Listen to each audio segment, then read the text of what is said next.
Hi നമസ്കാരം. അപ്പോൾ എന്തൊക്കെയുണ്ട് വിശേഷം? എല്ലാവരും സുഖമായിട്ടിരിക്കുന്നല്ലോ. ഞാൻ ഇന്ന് നല്ല അടിപൊളിയായിട്ടുള്ള ആവി പറക്കുന്ന ഒരു പാസ്തയാണ് ഉണ്ടാക്കിയിരിക്കുന്നത്. Masala pasta, vegetable masala pasta. ഭയങ്കര ടേസ്റ്റാണ്. രാത്രിയിലായാലും രാവിലെ ആയാലും ഒക്കെ കഴിക്കാൻ നല്ല അടിപൊളി ഐറ്റമാണ്. അതിനുവേണ്ടി നമുക്കിതുപോലെ പാസ്ത ഒന്ന് വേവിച്ചെടുക്കാം. ഞാൻ ഈ ഷേപ്പിലുള്ള പാസ്തയാണ് എടുത്തിരിക്കുന്നത്. നമുക്ക് ഏത് ഷേപ്പിലുള്ള പാസ്ത എടുക്കാം.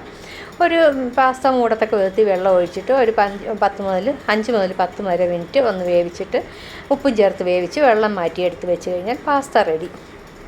ഇനി നമുക്ക് ഇതിനുള്ള വെജിറ്റബിൾസ് എടുക്കാം. ക്യാരറ്റ് എടുത്തിട്ടുണ്ട്, ഉള്ളി എടുത്തിട്ടുണ്ട്, ക്യാപ്സിക്കം, ഗ്രീൻ പീസ് ഒക്കെ എടുത്തിട്ടുണ്ട്. നമുക്ക് ബീൻസോ ഉള്ളിത്തണ്ടോ ഒക്കെ എടുക്കാം. തക്കാളി വേണം കേട്ടോ, ഞാനങ്ങ് മറന്നുപോയി പറയാനായിട്ട്. തക്കാളി എടുത്തിട്ടുണ്ട്. ഇനി ഇതെല്ലാം ഒന്ന് അരിഞ്ഞു വയ്ക്കാം. ഇതേപോലെ കഷ്ണങ്ങളാക്കി ഒന്ന് അരിഞ്ഞാൽ മതി. തീരെ ചെറിയ കഷ്ണങ്ങളാക്കണ്ട. വെളുത്തുള്ളി മാത്രം ഇതുപോലെ ചെറിയ കഷ്ണങ്ങളാക്കണം, കൊത്തി അരിഞ്ഞെടുക്കണം.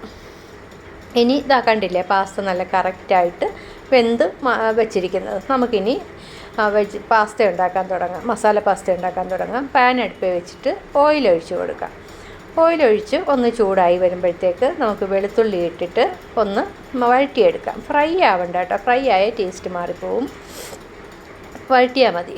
ഇനി ഇതിലേക്ക് നമുക്ക് പച്ചമുളക് വേണമെങ്കിൽ ചേർക്കാം, ഞാൻ ചേർത്തിട്ടില്ല. ഗ്രീൻ പീസ് ചേർത്തിട്ട് നന്നായിട്ടൊന്ന് ഫ്രൈ ചെയ്തെടുക്കണം. അപ്പോൾ ഗ്രീൻ പീസിൻ്റെ ആ പച്ചമണമൊക്കെ മാറിയിട്ട് നല്ല ടേസ്റ്റ് ആയിരിക്കും. ഫ്രോസൺ ഗ്രീൻ പീസാണ് ഞാൻ എടുത്തിരിക്കുന്നത് കേട്ടോ.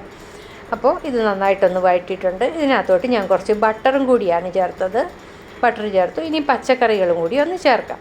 നമ്മൾ അരിഞ്ഞ ഉള്ളി ചേർത്തിട്ടുണ്ട്, പിന്നെ തക്കാളി കൂടെ ചേർത്തിട്ട് ഒന്ന് വഴറ്റാം.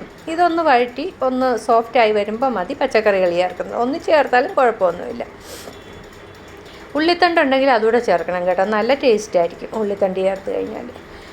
എന്നിട്ട് ഇത് നന്നായിട്ട് കുറച്ച് ഉപ്പും കൂടി ചേർത്ത് നല്ല സോഫ്റ്റ് ആവുന്നത് വരെ പച്ചക്കറികളൊന്ന് വഴറ്റാം. ഇതിലേക്ക് നമുക്ക് കുറച്ച് മുളക് പൊടി ഇട്ട് കൊടുക്കാം. ഇനി ഇത്തിരി കുരുമുളക് പൊടി, മസാലപ്പൊടി വേണമെന്നില്ല.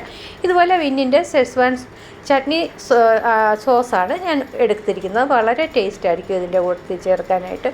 നല്ല ഒരു ടേസ്റ്റായിരിക്കും അതിന്. അപ്പോൾ നല്ല പ്രത്യേക ഒരു ടേസ്റ്റാണ്. അപ്പോൾ ഇതും ചേർത്തു. ഇനി നമ്മൾ വേവിച്ച് വെച്ചിരിക്കുന്ന പാസ്ത ചേർക്കുന്നു. നന്നായിട്ടൊന്ന് മിക്സ് ചെയ്തെടുക്കാം. നല്ലപോലെ ഉപ്പൊക്കെ കറക്റ്റ് ആണോ എന്ന്, സോസൊക്കെ നമ്മുടെ പാകത്തിന് ഒഴിക്കണം കേട്ടോ. നല്ല അടിപൊളി സോസാണ്, നല്ല ടേസ്റ്റ് ആയിരിക്കും അത് ഒഴിച്ചു കഴിഞ്ഞാൽ. അതുകൊണ്ടാണ് മസാല ഒന്നും ചേർക്കണ്ട, നമ്മൾ ഗരം മസാലയൊന്നും വേറെ ചേർത്തില്ല. കുറച്ച് ബട്ടർ കൂടെ ചേർക്കുക. അപ്പം നല്ല ഒരു മണമായിരിക്കും, നല്ല ടേസ്റ്റും ആയിരിക്കും. ഇത് നമുക്ക് വൈകുന്നേരമൊക്കെ നല്ല തണുപ്പൊക്കെ ഉള്ള സമയത്ത്, മഴയൊക്കെ ഉള്ള സമയത്തൊക്കെ കഴിക്കാൻ നല്ല അടിപൊളിയായിട്ടുള്ള നല്ല ഹോട്ടായിട്ടുള്ളൊരു ഐറ്റം ആയിരിക്കും. നല്ല ടേസ്റ്റ് ആയിരിക്കും. അപ്പോൾ ഈ പാസ്ത ഒന്ന് ഉണ്ടാക്കി നോക്കണം. എല്ലാവരും ഉണ്ടാക്കുന്ന ഐറ്റം ആയിരിക്കും, എന്നാലും അറിയാൻ വയ്യാത്തവർ അല്ലെ മറന്നിരിക്കുന്നവരൊക്കെ ഉണ്ടെങ്കിൽ ഉണ്ടാക്കി കഴിക്കുക. അപ്പോൾ ഇതൊക്കെയാണ് നമ്മുടെ ഇന്നത്തെ വിശേഷങ്ങൾ. Thank you.